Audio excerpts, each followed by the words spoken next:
ये question number 8। An AP consist of 50 terms.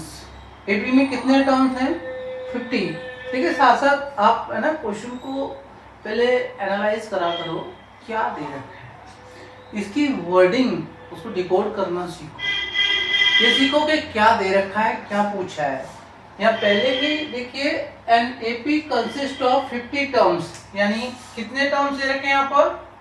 50 terms. तो n is equal to 50। Note down कर लिया आपने? Very good. Of which third term is 12। Of which third term is 12, यानी A3 is 12। दूसरा hint आपको ये मिल गया। And the last term is 106। Underline भी कर लिया हमने इसको और लिख भी लिया लास्ट टर्म। अब लास्ट टर्म को मैं एल लिखो या एल लिखो? एल लिखना चाहिए ना? गुड। तो एल इज इक्वल टू 106। अब देखिए मेरे पास 3 हिंट हैं। N 50, A3 12, L 106। Find the 29th term. अब देखिए 50 टर्म दे रखे हैं, थर्ड टर्म दे रखा है, लास्ट टर्म दे रखा है। 29th टर्म आपने फाइंड आउट करना है, यानी A29। यहाँ क्वेश्चन मार्क डाल लीजिए, बस बात खत्म। निकालना क्या है? A29, जैसा पिछले क्वेश्चन में हमने किया था। A29 क्या होता है? A प्लस 28D होता है। इतना ध्यान रखेंगे। मैंने ये आपको पहले ही बता दिया। First term A, second term है तो A प्लस D, थर्ड है तो A प्लस 2D। बस फर्स्ट टर्म में थर्ड टर्म की बात की जा रही है तो 2D ऐड करो। फोर्थ टर्म की बात की जा रही है तो A में यानी फर्स्ट टर्म में 3D ऐड कर दो। 100 टर्म 100वें टर्म की बात करी जा रही है तो फर्स्ट टर्म में आपने 99D ऐड करना है। ठीक है। अब देखिए आपको क्या दे रखा है, क्या पूछा है। क्या पूछने में A और D हमने अगर पता कर लिया तो इसमें A और D की वैल्यू पुट कर दो, you will get your 29th term. So what is A3 and last term you are given, that's very easy. तो A3 कितना है? 12। तो इसको लिख सकते हैं हम लोग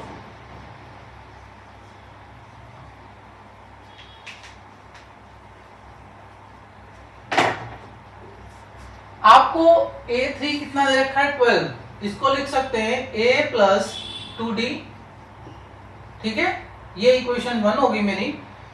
इक्वेशन 2 आप किससे बनाएं भाई? पहले में तो आपका A16 दे रखा था, दो टर्म दे रखे थे। यहाँ आपको लास्ट टर्म दे रखा है, उसकी जगह क्या है? 106। अब लास्ट टर्म में क्या करें जी? A plus 2D, A plus 3D, इस तरह से क्या लिखना चाहिए? तो देखिए यहां पर L is equal to A plus n minus 1 into D होता है। समझ लेना इसको। देखिए लास्ट टर्म यानी टोटल नंबर ऑफ टर्म्स कितने हैं? 50। तो n की वैल्यू क्या होगी यहाँ पर? लास्ट टर्म, यानी लास्ट टर्म कौन सा होगा? 50th term. क्या होगा? जो L इज इक्वल टू 106 है ना, ये हमारा क्या है? A50 है। We can write it as A50। समझ में आ रहा है मैंने पहले क्यों नहीं लिखा था? आप समझ में आया? तो ये जो लास्ट टर्म है, ठीक है, ये कितना है मेरा? 106। A कितना है भाई? A नहीं पता, ठीक है, प्लस n की वैल्यू 50 है तो 50 माइनस 1 एंड कॉमन डिफरेंस भी आपने निकालना है। तो ये आपका हो गया 106 is equal to A plus 49D। वैसे भी आप बात करते तो इसको A प्लस 49D लिख लीजिए पहले, इज इक्वल टू 106। ये इक्वेशन 2 होगी मेरी। वैसे भी अगर हम A50 की बात करते तो जैसे हमने ना A29 की बात किया तो A प्लस 28D होता है। A50 का मतलब होता है A प्लस 49D। अगर आप कंफ्यूज होते हैं तो इसको समझ लीजिए पहले से, पिछले लेक्चर्स को आपने मिस नहीं करना है। ठीक है, तो ये आपका A plus 49D is equal to 106। दूसरी इक्वेशन आ गई। हमारे पास दो इक्वेशन है, A plus 2D is equal to 12 और A plus 49D is equal to 106। देखिए a जो है इसका कोएफिशिएंट दोनों में क्या है, इक्वल है, बहुत इजी है।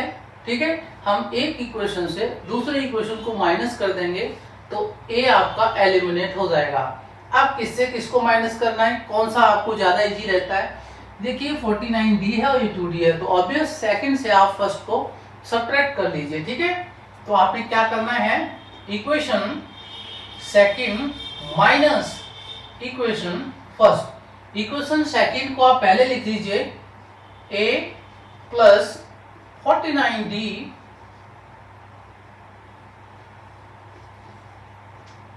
a plus 49d is equal to 106, my equation second. और फर्स्ट इक्वेशन है आपकी a plus 2d is equal to 12। अब देखिए क्योंकि मैंने सेकंड से फर्स्ट को माइनस करना है तो सेकंड को ऊपर लिखो, फर्स्ट को नीचे लिखो। हमने कॉलम में अरेंज कर ली ये इक्वेशंस। अब सेकंड को हम सब्ट्रैक्ट कर रहे हैं तो सेकंड के सारे टर्म्स के साइन चेंज कर देते हैं। प्लस का a है माइनस का a हो जाएगा, प्लस का 2d है माइनस का 2d हो जाएगा, प्लस का 12 है माइनस का 12 हो जाएगा। a is positive a is negative add करेंगे तो ये 0। ठीक है, 49d माइनस 2d 47d आ जाएगा। और ये 106 माइनस 12 आपका कितना होता है, 94 होता है। कितना होता है, 94। सब्ट्रैक्ट करके देख लीजिएगा। वैसे आपको क्विक कैलकुलेशन आने चाहिए। d की वैल्यू कितनी हो जाएगी, 94 व्हेन डिवाइडेड बाय 47, तो d इज 2। कितना आ गया, d 2 आ गया। Very good. अब देखिए मुझे तो यहाँ पर a और d दोनों चाहिए, तो d की वैल्यू यहाँ से मैं इनमें से किसी एक इक्वेशन में सब्स्टिट्यूट कर देता हूँ, a आ जाएगा। तो क्या करना है मुझे, अब क्या लिखना है, पुटिंग या substituting d is equal to 2 in which equation. तो इक्वेशन फर्स्ट ले लीजिए, और इक्वेशन फर्स्ट क्या है वो आपने यहाँ लिखना होता है, a plus 2d is equal to 12 and d is 2, तो it becomes a plus 2 times of 2, ठीक है ना, इज इक्वल टू 12। ये आपका हो जाएगा a plus 4 is equal to 12 and a is equal to, ये देखिए 4 पॉजिटिव है उधर नेगेटिव हो जाएगा, तो 12 minus 4 a is equal to 8 आ जाएगा। हमारा a d हमारे पास है, हमें a प्लस 28d की बात करनी है। a 29 निकालना था ना हमने, और a 29 क्या होता है हमारा, a प्लस 28d होता है। a और d सब्स्टिट्यूट कर दीजिए, a 8 है मेरा, 28 इंटू d कितना है, 2 है। तो हम यहाँ पर क्या करेंगे, बच्चे लोग करते हैं कि 8 में 28 ऐड कर दिया। ठीक है, आपको रूल पता होना चाहिए कौन सा, बोर्ड मास। क्या होना चाहिए पता, बोर्ड मास। तो बोर्ड मास के अकॉर्डिंग पहले आपका क्या आना चाहिए, यहाँ पर मल्टीप्लीकेशन आना चाहिए, उसके बाद एडिशन आना चाहिए। भाई एडिशन पहले मत कर देना, पहले मल्टीप्लाई कीजिए। तो मल्टीप्लाई किसका किसके साथ करना है, 28 इंटू 2 करना है, तो 8 प्लस ये 56 हो जाएगा, 28 टू द 56, और 56 में 8 ऐड कर लीजिएगा, कितना हो जाएगा, ये आपका 64 हो जाएगा। तो 829 की कितना वैल्यू आया मेरा, 64 आया। ठीक है ना, समझ में आना चाहिए आपको। 29 टर्म आपका 64 हो जाएगा। बहुत इजी है ये क्वेश्चन। ठीक है,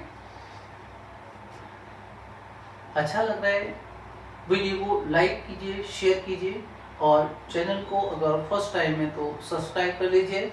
thank you and all the best. इस वीडियो के बाद अगला वीडियो बड़ा ही अच्छा, और तो बने रहिएगा। ये 3-3, 4-4, 5-5 क्वेश्चन एक वीडियो में मैं लेता हूँ, फिर अगला जो है, क्योंकि पूरा प्लेलिस्ट देखना बहुत ज़रूरी होता है। ये आपका देखिए एक साथ है ना 1.5-2 घंटे की कर सकता हूँ रिकॉर्ड, बट है ना बिकॉज ऑफ मेमोरीज ऑफ जो डिवाइस होती है ना उनका, वो इतना ही करता है। 64 GB उसकी टोटल मेमोरी है, मैं आपको बता दूँ, और 40 GB के अराउंड एप्स वगैरह उसका कवर कर लेते हैं, बचा 20 GB। तो इसको जब मैं पब्लिश करता हूँ तो 80 to 20 GB का हो जाता है। 4K में जब उसको लेते हैं हम लोग, है ना, एक्सपोर्ट करते हैं, उससे ज़्यादा हो नहीं सकता है, तो सॉरी, लेकिन आपको बस प्लेलिस्ट का अगला वीडियो ही तो लेना है, ठीक है, बने रहिएगा। जरूरी नहीं है कि एक ही वीडियो में सारा कुछ डाल दिया, इसके बाद है ना पेशेंस बनाए रखो, अगली फिर अगली एंड सो ऑन। तो बहुत अच्छी बात है अगर आप सीख रहे हैं। फिर से again thank you and all the best.